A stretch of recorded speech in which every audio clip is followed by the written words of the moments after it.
માં ઘટ સ્થાપનનું, કુંભ સ્થાપનનું કે અખંડ જ્યોતનું શું મુહૂર્ત છે? માતા કઈ સવારી ઉપર આવે છે? નવદુર્ગાની પૂજાનો શું મહિમા છે તે કથા પણ સાંભળીશું. અને નવરાત્રિના આગલા દિવસે એટલે કે ભાદરવા માસની અમાવસ્યાના દિવસે સૂર્યગ્રહણ થવા જઈ રહ્યું છે. સૂર્યગ્રહણ પૂર્ણ થાય પછી નવરાત્રિનો આરંભ થાય છે. તો આપણે નવરાત્રિની તૈયારી કેવી રીતે કરવી, શું કરવું શું ન કરવું, સર્વ કાંઈ જાણીશું. જો આપના વિડીયો પસંદ આવે તો લાઇક કરજો, શેર કરજો. આપ આ ચેનલ પહેલી વખત જોઈ રહ્યા છો તો સબસ્ક્રાઈબ કરી લેજો, જેથી આવનાર નવા વિડીયોની માહિતી આપ સુધી તુરંત પહોંચી શકે. ધન્યવાદ.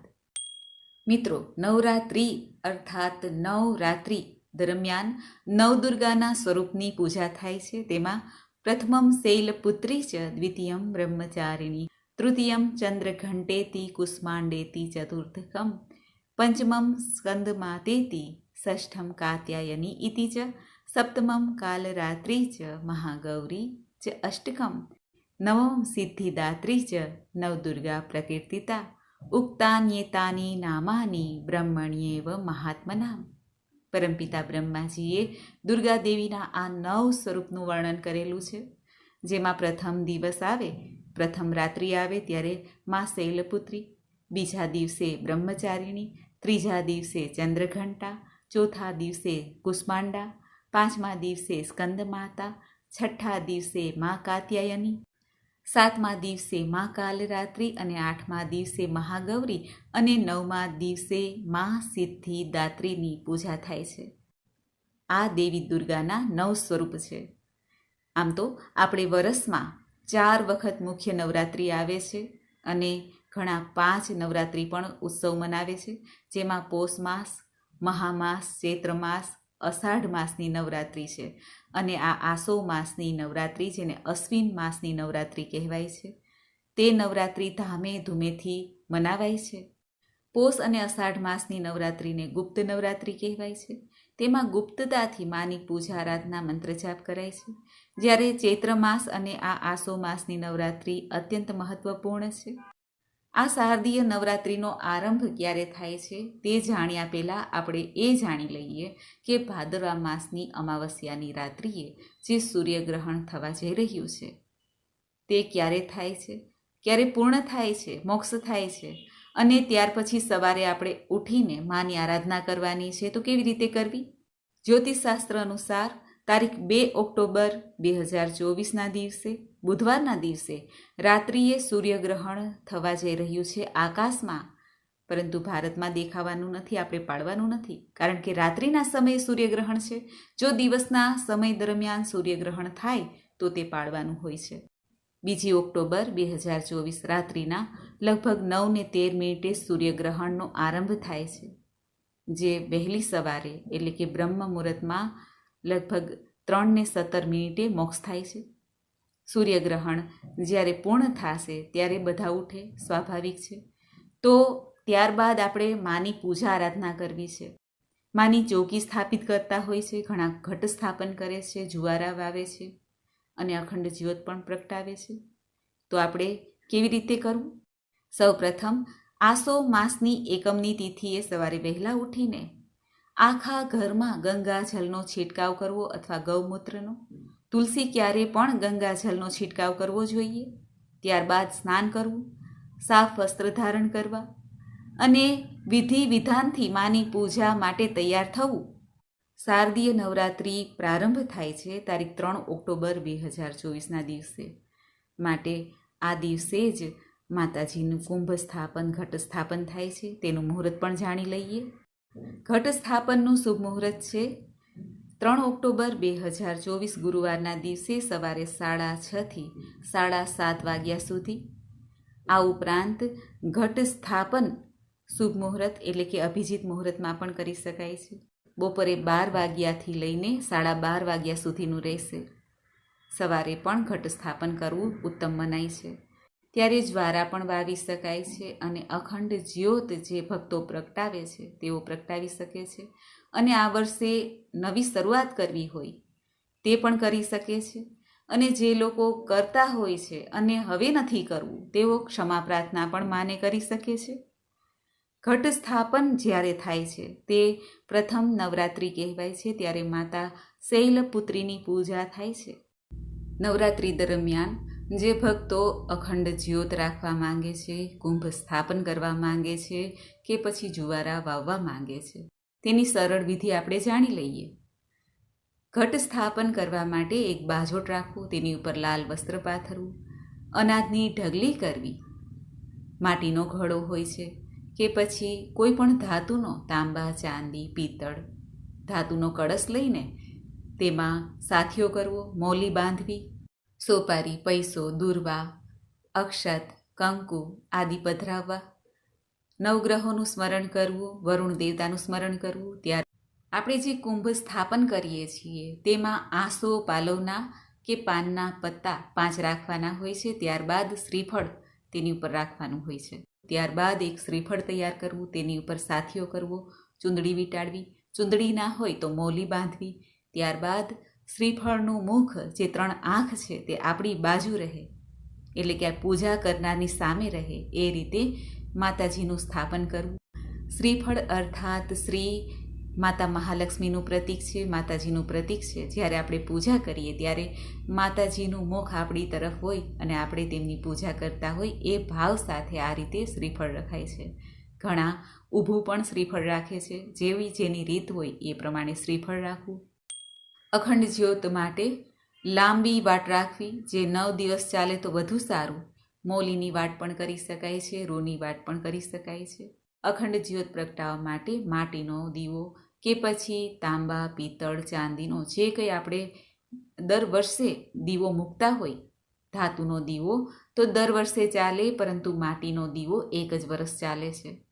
એ રીતે દીવો લઈને તેમાં મોટી લાંબી વાટ કરવી, લગભગ 1 ફૂટની આસપાસની, અને ત્યારબાદ દીવાની નીચે એક અનાજની ઢગલી કરીને તેની ઉપર દીવો રાખીને તેમાં તેલ અથવા ગાયનું ઘી, જે આપણને પોસાય, જે આપણે કરતા હોય એ રીતે દીવામાં પૂરીને તેમાં વાટ રાખીને પ્રગટાવાય છે, જે આપણે મુહૂર્ત જોયું એમાં.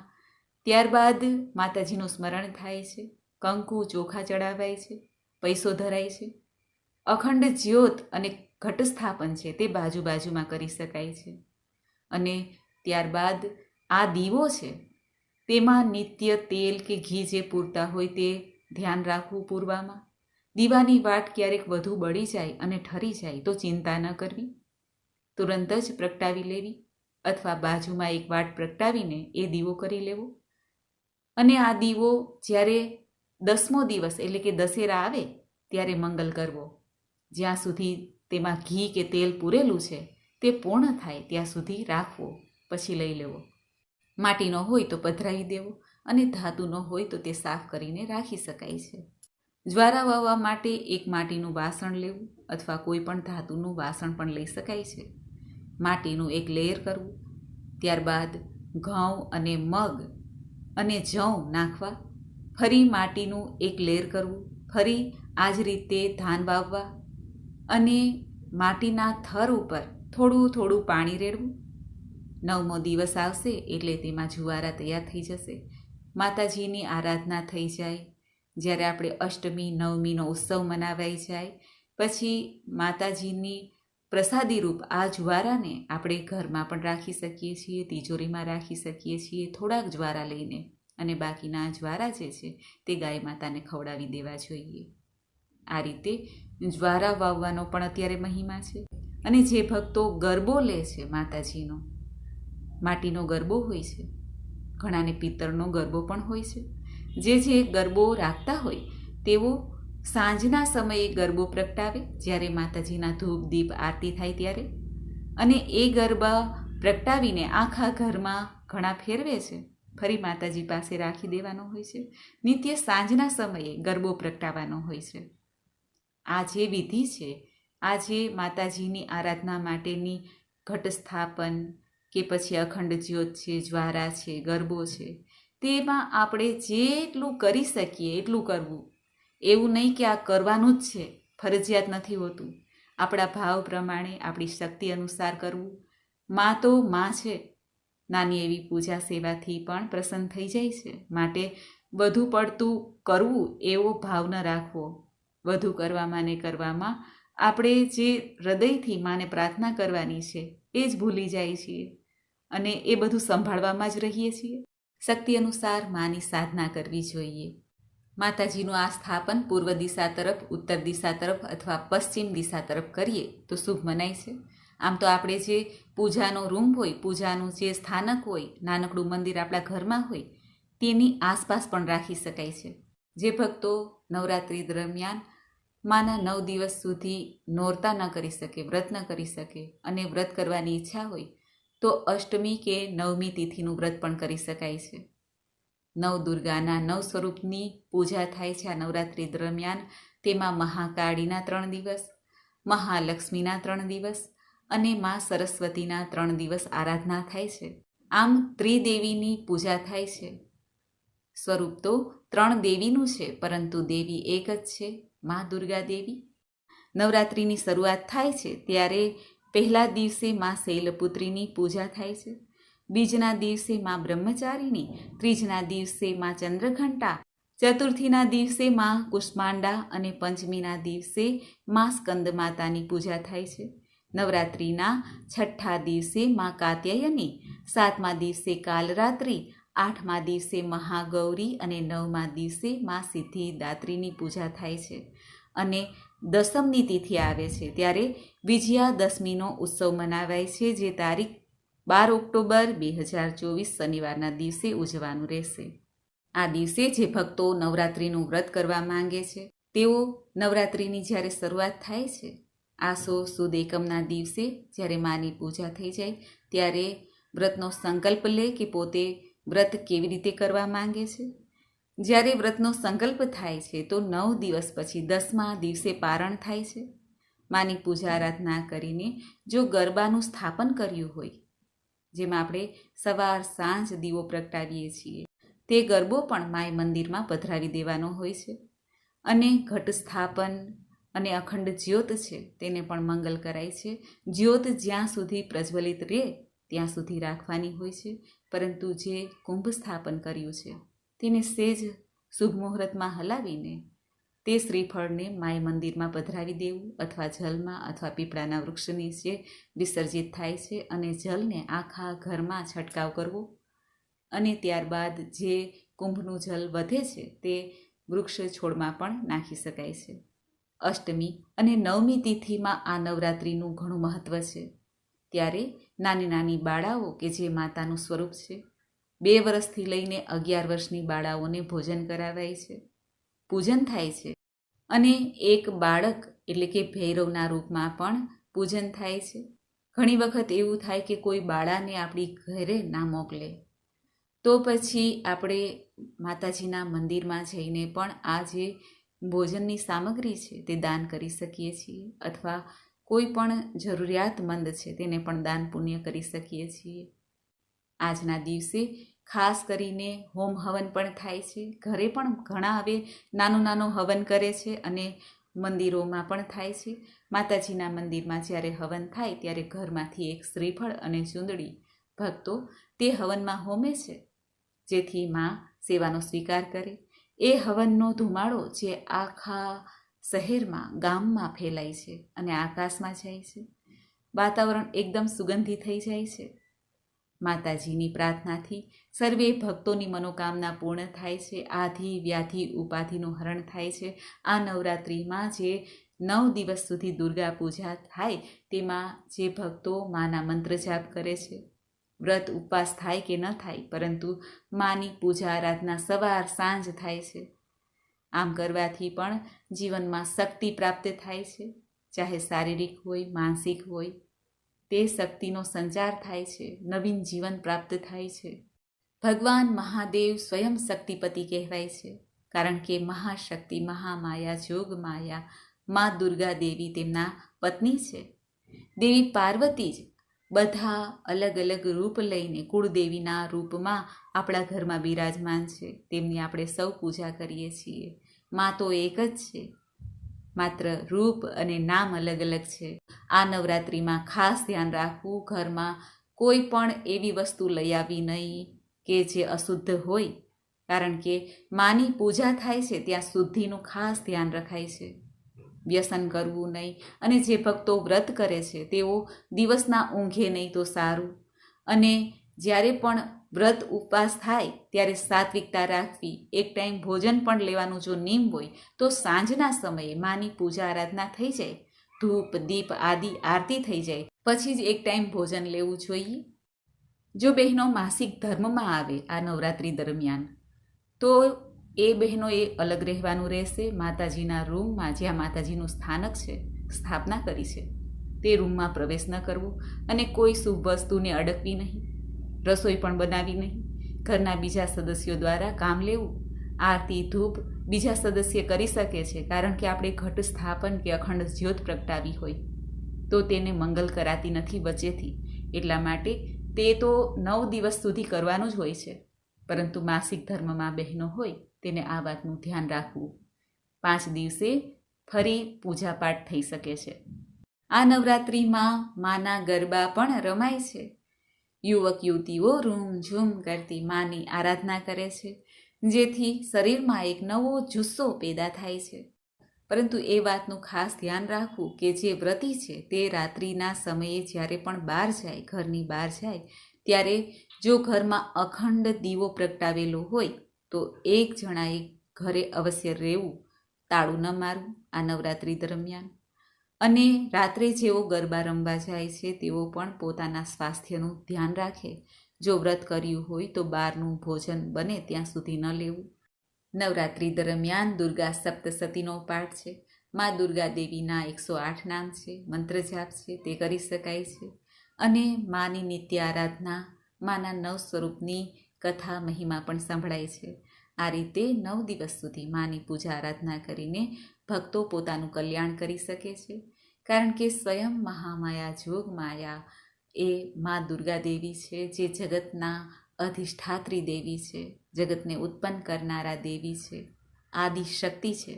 અને એવું પણ કહેવાય છે કે મા કોઈને કોઈ સવારી લઈને આ ધરતીલોક ઉપર આવે છે. જ્યારે નવરાત્રિનો ઉત્સવ આવે છે, ચાહે કોઈ પણ નવરાત્રિ હોય, એમાં પણ 7 વાર પ્રમાણે માની સવારી અલગ અલગ કહેવાય છે. જેમ કે મંગળવાર શનિવારે નવરાત્રિ શરૂ થાય તો મા ઘોડા ઉપર બિરાજમાન થઈને આવે છે. ઘોડો કે જે યુદ્ધનું પ્રતીક છે, ઉર્જા અને ગતિનું પ્રતીક છે, શુભ મનાય છે.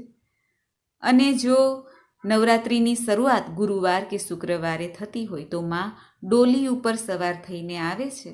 આનો અર્થ એ થાય છે કે વાતાવરણમાં થોડીક ઉથલ પાથલ રહી શકે છે.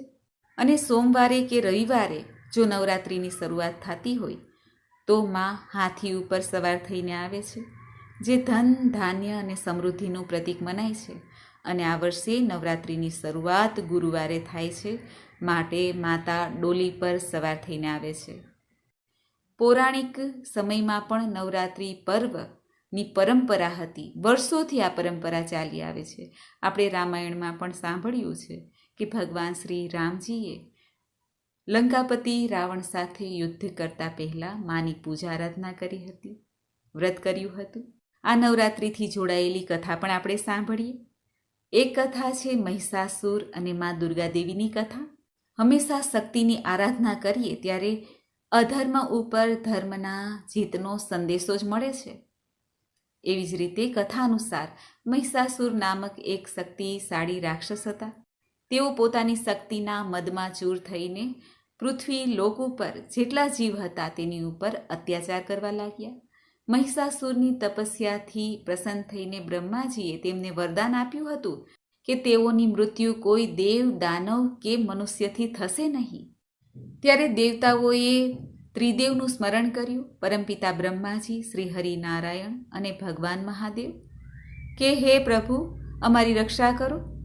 ત્યારબાદ ત્રણેય દેવતાઓએ પોતાની શક્તિને એક કરીને તેમાંથી એક તેજ પ્રગટ થયું, દુર્ગા દેવી પ્રગટ થયા. જે ત્રિદેવની શક્તિરૂપ દુર્ગા દેવી હતા તે દેવીને બધા દેવતાઓએ કંઈક ને કંઈક અસ્ત્ર શસ્ત્ર પ્રદાન કર્યા, જેથી દેવીની શક્તિ અનેક ગણી થઈ ગઈ. ત્યારે મહિષાસુર અને દેવી દુર્ગા વચ્ચે ઘમાસાન યુદ્ધ થયું. મહિષાસુરે ઘણા રૂપ ધારણ કર્યા અને દુર્ગા દેવીએ મહિષાસુરને દરેક રૂપમાં પરાજિત કર્યા. યુદ્ધનો અંત લાવવા માટે મા દુર્ગા દેવીએ મહિષાસુરનો સંહાર કરી દીધો. માનવામાં આવે છે કે માતા દુર્ગાએ પણ 9 દિવસ સુધી મહિષાસુરની સાથે યુદ્ધ કર્યું હતું અને 10મા દિવસે મહિષાસુરને મોક્ષ પ્રાપ્ત થયો, જેથી વિજય પ્રાપ્ત થયો. એટલે વિજયાદશમીના રૂપમાં દેવતાઓ માની સ્તુતિ કરવા લાગ્યા. મહિષાસુર મર્દિની નામે મા ઓળખાયા. માતા દુર્ગાના 9 દિવસ સુધી એટલા માટે જ મહિષાસુર સાથે જે યુદ્ધ થતું હતું, ત્યારે નવરાત્રિના રૂપમાં આ ઉત્સવ મનાવાય છે. 9 દિવસ સુધી માની આરાધના થાય છે, જેથી આપણા જીવનમાં જે નકારાત્મક પ્રભાવ છે, આપણા અંદરના તથા બહારના શત્રુઓ છે, અંદરના એટલે કે મોહ, માયા, અહંકાર આદિ, અને બહારના શત્રુ કે જે આપણા પોતાનાય હોઈ શકે અને બહારના પણ હિત શત્રુ પણ હોઈ શકે, જે આપણી પીઠ પાછળ આપણું અહિત કરે છે, તેનાથી પણ મા રક્ષા કરે એ અર્થે આ નવરાત્રિનો ઉત્સવ મનાવાય છે. બીજી કથા રામાયણમાં વર્ણિત છે. ભગવાન શ્રી રામજીએ લંકાપતિ રાવણ સાથે યુદ્ધ કરવા માટે સીતાજીને પાછા લઈ આવવા માટે 9 દિવસ સુધી મા દુર્ગા દેવીની પૂજા કરી હતી. ભગવાન શ્રી રામજીની ભક્તિથી પ્રસન્ન થઈને માએ પ્રગટ થઈને યુદ્ધમાં વિજય પ્રાપ્ત થાય એવું વરદાન આપ્યું હતું. 10મા દિવસે ભગવાન શ્રી રામજીએ લંકાપતિ રાવણ સાથે યુદ્ધ કર્યું અને રાવણને મોક્ષ પ્રાપ્ત થયો. એટલા માટે 9 દિવસ સુધી માની આરાધના થાય છે અને વિજયાદશમીનો ઉત્સવ ધામે ધૂમેથી મનાવાય છે. જ્યારે 9 દિવસ સુધી નવોથા ભક્તિ દ્વારા આપણે માને પ્રસન્ન કરીએ છીએ, ત્યારે 10મા દિવસે આપણને શક્તિ પ્રાપ્ત થાય છે, વિજય પ્રાપ્ત થાય છે. એવા ભાવ સાથે દશેરા સુધી ઉત્સવ મનાવાય છે. 9 દિવસ સુધી નવ દુર્ગાની આરાધના કરીને નવરાત્રિના પર્વની શરૂઆત વર્ષોથી ચાલી આવી છે. આ નવરાત્રિના પર્વ દરમિયાન માને આપણે પ્રાર્થના કરીએ કે હે મહામાયા જોગમાયા, હે આદિશક્તિ, આપ અમારી ઉપર પ્રસન્ન રહેજો. આ રીતે પ્રાર્થના કરીને માને ક્ષમા પ્રાર્થના પણ કરાય છે કે જો અમારી આ નવરાત્રિ દરમિયાન કંઈ ભૂલ અપરાધ થયો હોય તો હે માં અમને ક્ષમા કરજો. મિત્રો, મને આશા છે કે આપને આ વિડીયો જરૂર પસંદ આવ્યો હશે. સર્વમંગલ માંગલ્યે શિવે સર્વાર્થ સાધિકે શરણ્યે ત્રંબકે ગૌરી નારાયણી નમસ્તુતે, નારાયણી નમસ્તુતે. ઓમ જયંતી મંગલા કાલી ભદ્રકાલી કપાલિની દુર્ગા ક્ષમા શિવા ધાત્રી સ્વાહા સ્વધા નમસ્તુતે. બોલો મા આદિશક્તિ દુર્ગા દેવીની જય.